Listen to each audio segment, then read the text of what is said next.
How do you grow and evolve from a startup nonprofit to a sustainable nonprofit organization?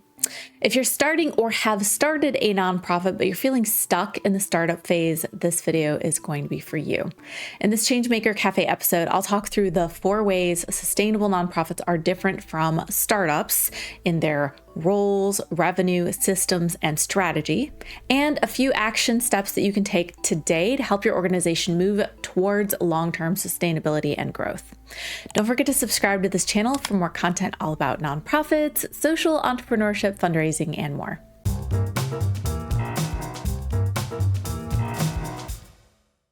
All right, so I want to jump right into this, but before I get into the 4 themes, I want to talk briefly about what I mean by sustainable nonprofit. Organizations that are sustainable have consistent revenue and funding streams. They have skilled leadership, often full-time staff capable of carrying out the organization's operations and programs effectively and consistently. And they have strong infrastructure that gives them better odds to survive unexpected situations like sudden losses of donations or even external factors like global pandemics. If your goal in starting a nonprofit is for it to become an organization that can grow its impact over time, operate with consistency, and maybe even survive past the founder's tenures, sustainability is the goal to strive for. But going from startup phase to sustainable doesn't happen overnight, and it does not all happen at once. So I'm going to talk through the key ways that sustainable nonprofits look different from startups. And for each of our 4 themes, roles, revenue, systems, and strategy, I'm going to explain the following. I'll explain what that theme tends to look like in a startup versus what it looks like in a sustainable nonprofit. I'll talk about why those differences matter and a few action steps that you can take to help your organization move towards that goal of sustainability. Let's talk about roles first. Now, in the startup phase, everything kind of revolves around the founder, and maybe that's you, or maybe it's someone else you know in the organization. But either way, usually the founder is either the one playing all of the roles the organization needs or is spearheading several of them. So that's fundraising, writing newsletters, running programs, cleaning up after events. In startup nonprofits, roles between the founder or founders and other board members, staff, or volunteers are often kind of overlapping or unclear. The lines are blurred. Your board members are most likely still to be very hands-on, so that's helping with the daily operations instead of focusing on governance. Here is how that is different, though, in a sustainable nonprofit. In a sustainable organization, leadership is more distributed and specialized. So different people are going to be in different roles, and they're going to be clear on what their specific responsibilities are in the organization. And ideally, other people in the organization are empowered as leaders to own different pieces of the organization's operations. For example, in a sustainable organization, the board would be providing that higher level strategic oversight and serving as ambassadors out in the community and helping fundraise. And your staff would be running the day-to-day, the programs, the operations, and the marketing. And your volunteers would be trained and supported through clear supporting roles also. Everyone would know what they're accountable for, and the organization doesn't fall apart if one person needs to take a break or go on vacation. Now, I want to talk a little bit about why this matters. I think you're probably getting the picture, but without clear roles, burnout is going to happen. It's inevitable, and your growth as an organization is going to stall. I have personally experienced this. In the early stages of my own nonprofit, I did everything from managing our nonprofit's not so great website to designing and running programs to writing grants and leading donor meetings. And what this meant was that if I needed a break or a vacation, those things just weren't getting done. I had, not lying, a 5-year stretch where I did not take any real vacations while running the organization that I had started, and it was no good. So when you define and delegate roles instead of one person trying to do it all, your nonprofit is going to build resilience. You can unlock leadership capacity in others, strengthen succession planning, and allow the founder to focus on long-term strategy instead of putting out daily fires. So here are a few concrete action steps you can take now to start moving towards sustainability with your organization's roles specifically. First, you want to create or update written job descriptions for all key staff, board, and volunteers even part-timers or interns or unpaid roles. You want to clarify your board versus your staff duties. Who sets the strategy? Who executes? It's usually board on strategy, execution on staff. Train your board to govern, not manage. Introduce a board roles and responsibilities training or orientation. You can develop an org chart. Even if people fill multiple boxes for now, this will help you visualize what's missing and plan for that growth, like what roles you need to recruit or hire next. Start a leadership succession or handoff plan. Identify who can back different team members up in emergencies or if they need to take time off, and begin documenting the tasks that they would need to know. You can build leadership pathways for volunteers and staff. You might do this by offering mentorship or assigning people as project leads or creating a committee focused on identifying and training future leaders. Secondly, let's talk about a topic that I know is on a lot of nonprofit leaders' minds: fundraising and revenue. So in the startup nonprofit phase, fundraising often feels reactionary or opportunistic. You apply for whatever grants you hear about. You run a fundraiser because someone suggested it, or because maybe you saw a similar fundraiser work for another nonprofit, or maybe you chase trends that promise quick money. The founder usually carries most of the fundraising burden with little time to sort of step back and assess what's actually working. Does that sound familiar at all? Here's how it looks different in a sustainable nonprofit. So in a sustainable nonprofit, fundraising becomes more strategic and aligned with your goals. Instead of trying to do everything, sustainable organizations work to discover what I like to call their fundraising fit, which means the fundraising strategies that best match their unique mission, values, audience, and team's strengths. For example, if your particular mission is one that connects really well emotionally with individuals, then maybe your fundraising fit is community fundraising or monthly donors. If your program delivers measurable outcomes in key priority areas in your region, maybe your fit is grants or government partnerships. If you have a large, engaged audience and good visibility in your community, your fit might be corporate sponsorships. If you have services that you can sell to clients who can afford them, fees for service might be a good fit. Now, while some diversification is recommended in nonprofit fundraising, the organizations who raise money most efficiently and effectively actually focus on doing fewer things, but doing them really well and with consistency. Sustainable nonprofits also share fundraising leadership. It shouldn't be up to one person to do all of the fundraising. Board members and staff and volunteers each play a role in different parts of fundraising, from relationship building to donor stewardship to storytelling and marketing.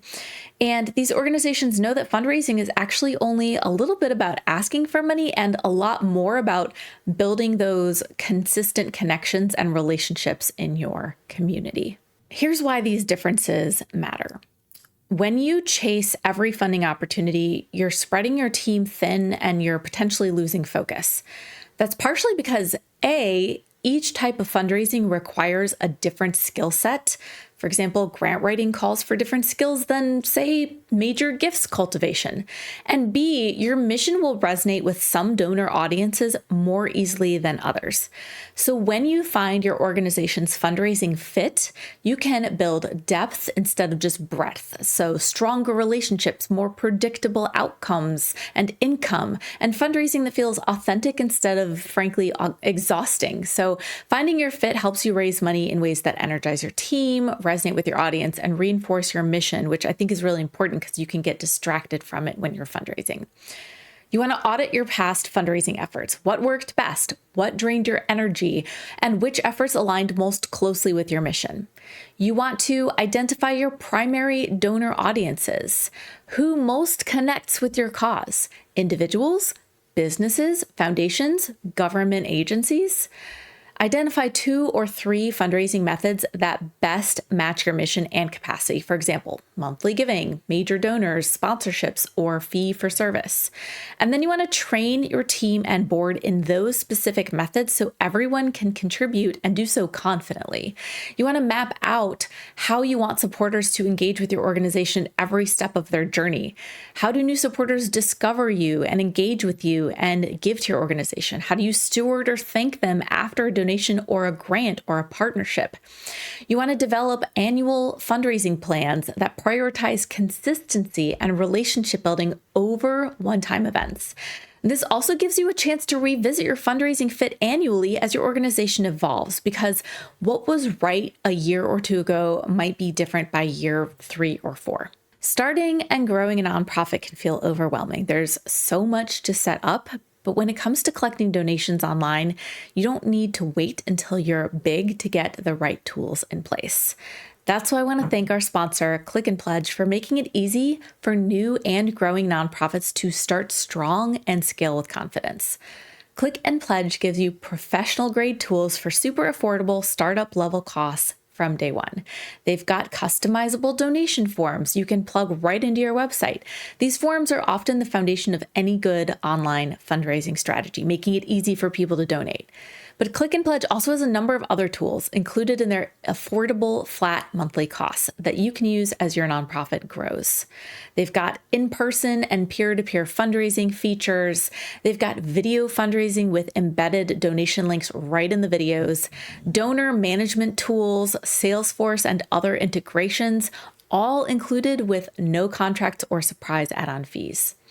Unlike some platforms that increase your fees as you grow, Click and Pledge pricing stays the same whether you have 10 donors or 10,000 donors. Use the QR code and link in the description to check out Click and Pledge, book a demo, and get your first $25 monthly fee waived, and then come back and let me know what you thought. Now, the third key way sustainable nonprofits differ from startups is in their systems. Tell me if this sounds familiar. People keep coming to you and asking you where to find something or how to do something in your organization. They can never seem to figure out how to do things on their own. Here's the reason. Startups often run on 1 or 2 persons' memory. Nobody else knows how to do all of the things the organization needs because the knowledge or expertise to do those things just kind of lives in their heads.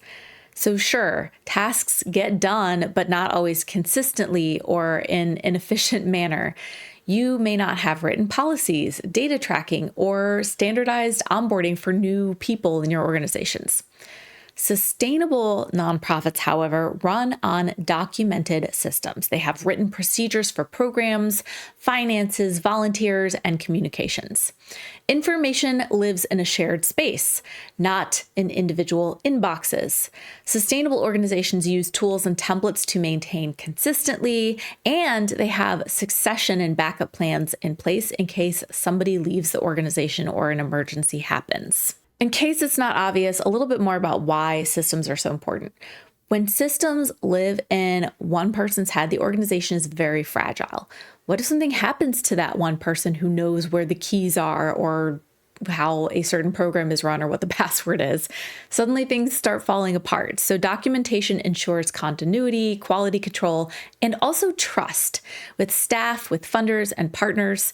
And it frees up time and mental energy for growth instead of constantly trying to answer questions or reinvent the wheel. I personally went through a phase with my organization where we took some time to really document our processes and key information. I can tell you that as soon as we started doing that, the other people on our team almost immediately were able to start operating more independently and stop asking me questions all the time. That meant I could focus a lot more as an executive director without interruptions and spend more time on big picture and important strategy conversations. So here's how to start putting these systems in place. First, document your top 10 recurring processes. For example, your event planning, your donation tracking, your volunteer onboarding, your social media scheduling, your accounting, whatever it may be. Create shared folders like on Google Drive or Notion or Trello, where the systems live accessibly to your whole team. You want to write down your passwords in a password protection tool, key contacts, and account access in a secure manager like LastPass. Use templates and checklists that your team can reuse to standardize operations, such as for grant applications or thank you emails or press releases. You want to build a basic training and onboarding process for volunteers and new hires, orientation materials, policies, and expectations. You want to schedule regular times to review and back up your data and systems so that you can update or improve what's not working. Fourth and finally, let's talk about strategy. Startup nonprofits often operate in survival mode. Decisions are reactive, they're based on immediate needs or opportunities, and as a result, planning tends to be short term, focused on what can get done this month or this grant cycle. So by contrast, sustainable nonprofits take a strategic approach. They think and they plan long term. They have a clear mission, a multi-year plan. They track metrics that show progress toward impact, not just activity, things that are happening. They build a culture of learning and reflection, regularly evaluating what's working and what's not, and adapting accordingly. Here is why this kind of strategic long-term thinking is critical. When your organization runs reactively, it's easy to confuse being busy with actually progressing towards your mission. An actual strategy is going to help you stay focused. It's going to help you measure real impact, communicate your value to funders and partners and the community, and it's also going to empower your team to make aligned decisions even when you're not in the room, which again frees you up to focus on the most important activities for the organization. So here's what you do. You can host an annual or semi-annual strategy retreat with your board and staff to revisit mission, goals, and priorities and create a strategic roadmap with clear goals for fundraising and programs and capacity building. You can select a couple of metrics for progress or key performance indicators, KPIs, for example, donor retention rates, program participation growth, volunteer retention, etc. These are things that you and your team can track year to year to see that long-term progress. You want to adopt a learning and reflection culture, which means you're encouraging team members to suggest improvements and share lessons. You're asking team members to debrief after major projects or events to discuss what worked, what didn't work. You want to engage your community in the planning process. This is really important. You want to conduct surveys and focus groups or listening sessions to help keep your nonprofit strategy grounded in the real needs of the people that you're serving. And you want to make sure that your budget, the money, is aligned to your strategy. Make sure resources flow towards your high impact goals, not towards things outside of those goals. So I'm really curious because I know we have folks at all stages watching this channel. Where are you in this evolution right now? Share in the comments. I'm curious to see how many we have here or here or here going through these different stages that we talked about. I hope this was a helpful guide as you think about how to help your nonprofit organization evolve and grow. And as always, please don't forget to give this video a like so that the algorithm will pick it up and share it with more leaders like yourselves. Don't forget to subscribe to the channel for more content because I put something out every week on nonprofits, board leadership, fundraising, and more. There's always more resources in my weekly newsletter and on my website, changemakercafe.com. I'm Amber Melanie Smith, and I'll see you next time. Bye.